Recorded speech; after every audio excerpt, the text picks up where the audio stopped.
Sekarang saya akan menjelaskan tentang materi Manajemen Strategi Vario Frameworks PT PLN. Pengertian Vario Frameworks. Kerangka Vario adalah sebuah alat analisis strategis yang digunakan untuk mengevaluasi sumber daya dan kapabilitas internal perusahaan. Tujuan dari kerangka ini adalah untuk membantu perusahaan memahami apakah aset atau kemampuan yang dimilikinya dapat menjadi keunggulan kompetitif yang berkelanjutan. Vario merupakan singkatan dari 4 elemen utama: value dan nilai, ratiti yang kelangkaan, imbitability atau sulit ditiru, dan organisation untuk perorganisasian.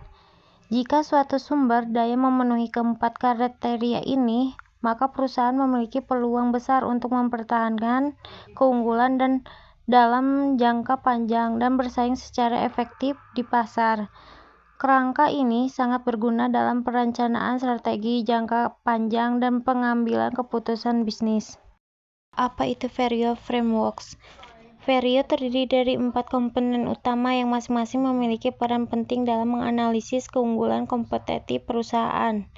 Yang pertama adalah value dan bernilai, artinya apakah sumber daya atau kapabilitas perusahaan mampu menciptakan nilai tambah, baik bagi pelanggan maupun perusahaan itu sendiri. Kedua, ratiti atau kelangkaan, apakah sumber daya tersebut unik, langka, dan tidak memiliki oleh banyak pesaing. Jika hanya sedikit yang memiliki, maka nilainya semakin tinggi. Ketiga, imbitability atau sulit ditiru. Semakin sulit dan mahal bagi pesaing untuk meniru sumber daya tersebut, semakin besar potensi keunggulannya. Dan yang terakhir adalah organisation dan pengorganisasian. Ini menilai apakah perusahaan sudah memiliki struktur, budaya, dan sistem manajemen yang siap untuk mendukung dan memaksimalkan potensi dari sumber daya tersebut.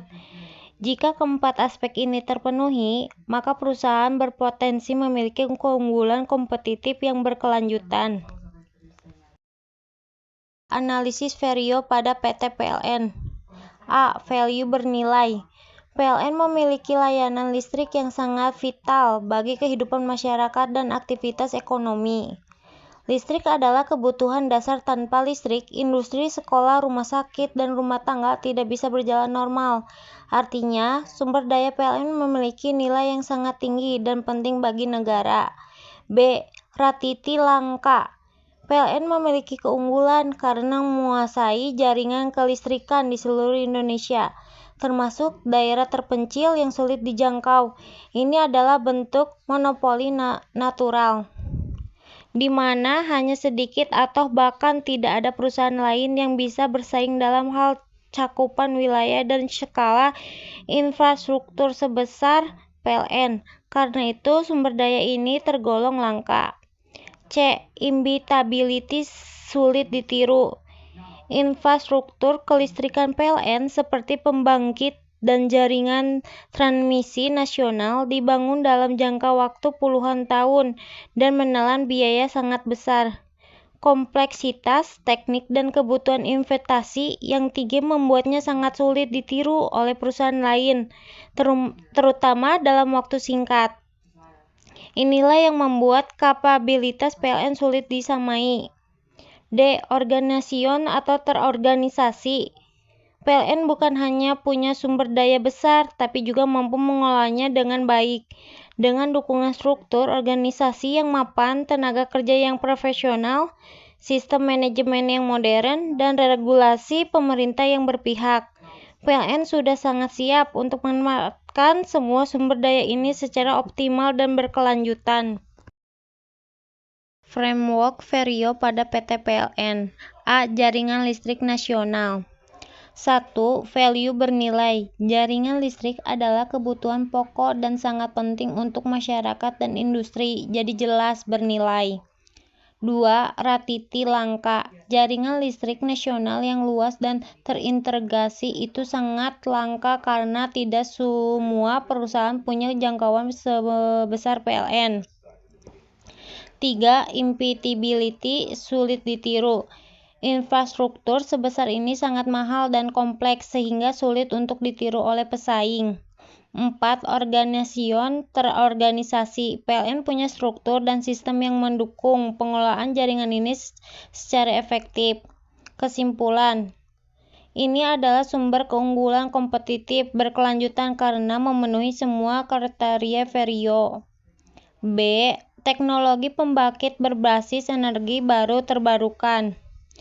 1. Value. Teknologi EBT penting dan bernilai karena mendukung energi bersih dan berkelanjutan.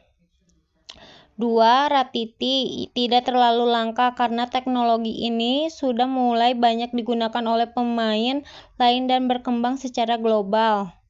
3. Imbitability mudah ditiru karena teknologi bisa diadopsi atau dibeli oleh pihak lain. 4. Organisation. PLN siap mengelola teknologi ini dengan dukungan internal dan eksternal. Kesimpulan ini memberikan keunggulan kompetitif sementara tapi tidak berkelanjutan karena aspek ratiti dan imbitability tidak terpenuhi. C. Dukungan pemerintah regulasi. 1. Value. Dukungan pemerintah dan regulasi sangat penting untuk kelangsungan operasional PLN jadi bernilai. 2. Ratiti. Dukungan ini langka karena biasanya hanya PLN yang mendapat manfaat dan regulasi khusus sebagai BUMN. 3. Imbitability sulit ditiru oleh pesaing karena bersaingan berkaitan dengan posisi strategis PLN dan kebijakan pemerintah. 4. Organisasi. PLN sudah terorganisasi dengan baik untuk memanfaatkan dukungan ini. Kesimpulan ini juga menjadi keunggulan kompetitif berkelanjutan yang sulit disaingi oleh pihak lain. D. Layanan pelanggan digital. 1. Value langganan digital ini mempermudah pelanggan dan menambah nilai layanan PLN. 2. Ratiti langka karena banyak perusahaan utilitas lain sudah beradopsi layanan digital serupa. 3. Imbitability mudah ditiru karena teknologi aplikasi digital relatif mudah dikembangkan oleh pesaing. 4. Organisasi. PLN sudah memiliki sistem dan tim yang mampu mengelola layanan digital ini dengan baik. Kesimpulan, dari analisis yang telah dilakukan, kita bisa menyimpulkan 3 hal utama. Pertama, PLN memiliki keunggulan kompetitif berkelanjutan terutama karena jangkauan infrastrukturnya yang luas dan dukungan kuat dari regulasi pemerintah. 2. Framework Verio membantu kita memahami kekuatan internal perusahaan secara menyeluruh bukan hanya dari luar. Dan 3. Untuk menjaga keunggulan ini, PLN harus terus mengelola sumber daya strateginya secara efektif dan berkelanjutan. Sekian dari saya. Assalamualaikum warahmatullahi wabarakatuh.